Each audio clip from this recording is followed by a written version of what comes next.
आज का टॉपिक है कोशिका। जीव विज्ञान के अंतर्गत आज मैं जो चैप्टर लेके आई हूँ उसका नाम है कोशिका, जीव कोशिका। आइए जानते हैं। कोशिका जीव की आधारभूत संरचना एवं कार्यात्मक इकाई है। कोशिका में प्रायः स्वप्रजनन सेल्फ रिप्रोडक्शन की क्षमता होती है। पौधों एवं जीवों में कोशिकाओं की आकृति, माप और संख्याएं भिन्न भिन्न होती हैं। कोशिका की खोज 1665 में रॉबर्ट हुक ने की थी। जर्मनी की दो जीव वैज्ञानिक एम स्लाइडन और टी स्वान ने 1838-39 में कोशिका के सिद्धांत को प्रतिपादित किया था, जिसके अनुसार सभी जीवों का निर्माण कोशिका से होता है। प्रत्येक कोशिका एक स्वतंत्र इकाई होती है और सभी कोशिकाएं मिलकर काम करती हैं। सबसे छोटी इकाई पीपीएलओ है, जबकि ऑस्ट्रिच के अंडे की कोशिका सबसे बड़ी कोशिका है। कोशिका के प्रकार। रचना के आधार पर कोशिका दो प्रकार की होती हैं: प्रारंभिक कोशिकाएं या प्रोकैरियोटिक कोशिका। सरल रचना वाली कोशिका। इस प्रकार की कोशिकाओं में स्पष्ट केंद्रक का अभाव होता है। इसे डीएनए द्वारा निर्मित गुणसूत्र कोशिका द्रव्य के न्यूक्लियोड में मौजूद होता है। पूर्ण विकसित कोशिका और यूकैरियोटिक कोशिका। इसमें एक सुस्पष्ट केंद्रक दो झिल्लियों से घिरा होता है।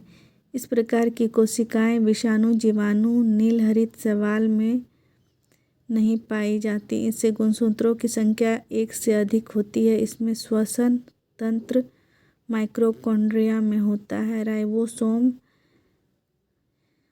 80S प्रकार का होता है। इससे कोशिका विभाजन समसूत्री और अर्धसूत्री विभाजन द्वारा होता है। यूकैरियोट्यों के मुख्य 3 भाग होते हैं: जीव द्रव्य, रिक्तिका, कोशिका भित्ति।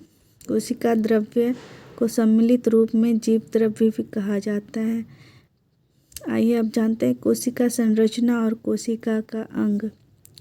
पहला है प्लाज्मा झिल्ली। यह झिल्ली पदार्थों के भीतर आने या बाहर जाने पर नियंत्रण रखती है। यह प्रोटीन एवं लिपिड की बनी होती है। कोशिका द्रव्य। यह कोशिका के अंदर का तरल पदार्थ है जो पारदर्शी और चिपचिपा होता है। केंद्रक।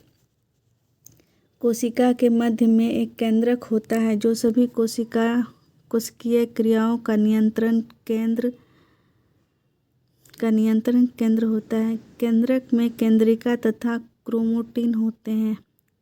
यही क्रोमैटिन कोशिका विभाजन के समय क्रोमोसोम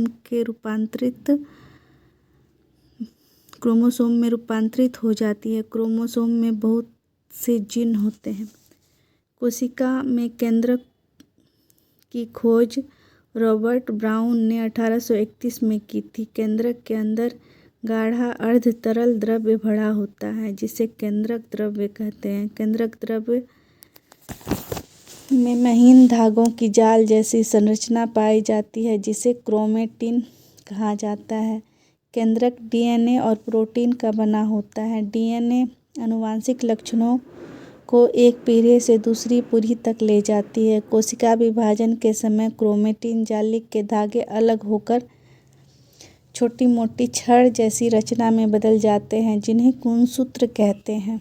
डीएनए में अणु में कोशिका के निर्माण एवं उसके संगठित होने की सभी आवश्यक सूचनाएं संग्रहित होती हैं। डीएनए का क्रियात्मक खंड जीन कहलाता है। इसलिए डीएनए को आनुवंशिक पदार्थ तथा जीन को आनुवंशिक इकाई कहते हैं। केंद्रक कोशिका की रक्षा करता है और कोशिकीय विभाजन में भाग लेता है। यह प्रोटीन संश्लेषण हेतु आवश्यक कोशिकीय आरएनए को उत्पन्न करता है। केंद्रिका या न्यूक्लियस। में RN का संश्लेषण होता है। नाभिकीय अम्ल। नाभिकीय अम्ल बहुलक मैक्रोअणु होता है जो एक लिक न्यूक्लियोटाइड्स की श्रृंखलाओं से बना है। ये आनुवंशिक सूचना पहुंचाने का काम करता है, साथ ही ये कोशिकाओं का ढांचा भी बनाता है। सामान्यतः प्रयोग होने वाले नाभिकीय अम्ल में DNA या डीऑक्सी नाभिकीय अम्ल या RNA या राइबो नाभिकीय अम्ल प्राणियों में सदा ही उपस्थित रहता है, क्योंकि यह सभी कोशिकाओं और विषाणुओं तक में होता है। नाभिकीय अम्ल की खोज फ्रेडरिक मिशर ने की थी। अंतर परद्रव्य जालिका। यह जालिका कोशिका द्रव्य के आशयों और नलिकाओं के रूप में फैली रहती है। इसकी स्थिति सामान्यतः केंद्रकीय झिल्ली तथा द्रव्य कला के बीच होती है, किंतु यह अक्सर संपूर्ण कोशिका में फैली रहती है। जालिका दो प्रकार की होती है, चिकनी सतह वाली और खुरदरी शैल सतह वाली। इसकी सतह खुरदरी इसलिए होती है कि इस पर रिबोसोम के कण बिखरे रहते हैं। इसके अनेक कार्य बतलाए गए हैं, जैसे द्रव्यों का प्रत्यावर्तन और अंतःकोशिकीय अभिगम, प्रोटॉन संश्लेषण आदि। माइटोकॉन्ड्रिया। इसकी खोज अल्टमैन ने 1886 ईस्वी में की थी। यह कोशिका द्रव्य में पाई जाती है। इसमें भोजन का संपूर्ण ऑक्सीकरण होता है, जिससे कोशिका को ऊर्जा मिलती है। इसे कोशिका का पावर हाउस भी कहा जाता है। 36 ATP अणु जो एक ग्लूकोज अणु के टूटने से बनती है, उसमें 34 ATP माइटोकॉन्ड्रिया के बने होते हैं। गोल्गी चपटी झिल्लियों की यह संरचना होती है। इसे कोशिका का उत्सर्जन अंग भी कहा जाता है। हरित लवक। ये एक प्रकार का संश्लेषित पादप कोशिकाओं में पाए जाते हैं, क्योंकि ये प्रकाश संश्लेषण की क्रिया का केंद्र होते हैं।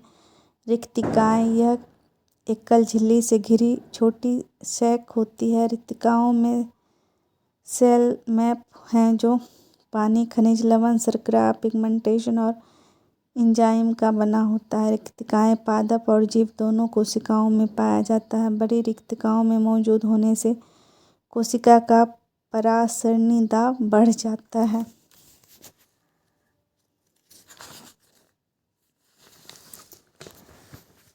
कोशिका भित्ति। यह प्लाज्मा झिल्ली के बाहर की परत है जो प्रायः पादप कोशिकाओं में पाई जाती है और यह ग्लूकोज का बना होता है। यह जीवाणुओं और हरे नीले शैवाल की कोशिका में मौजूद होते हैं। राइबोसोम।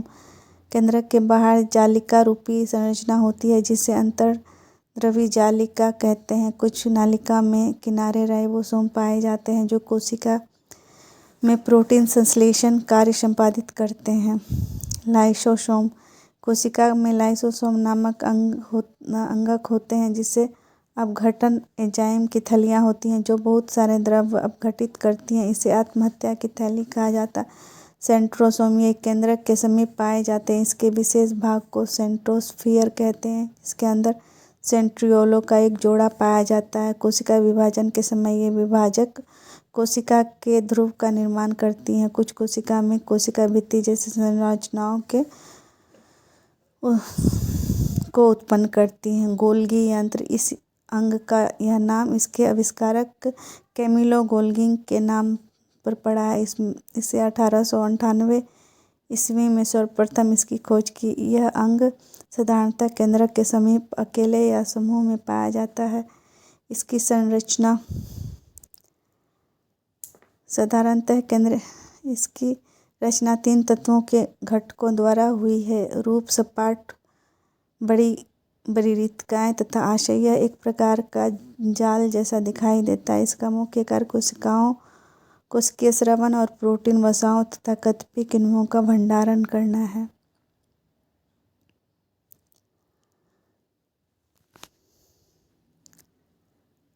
अब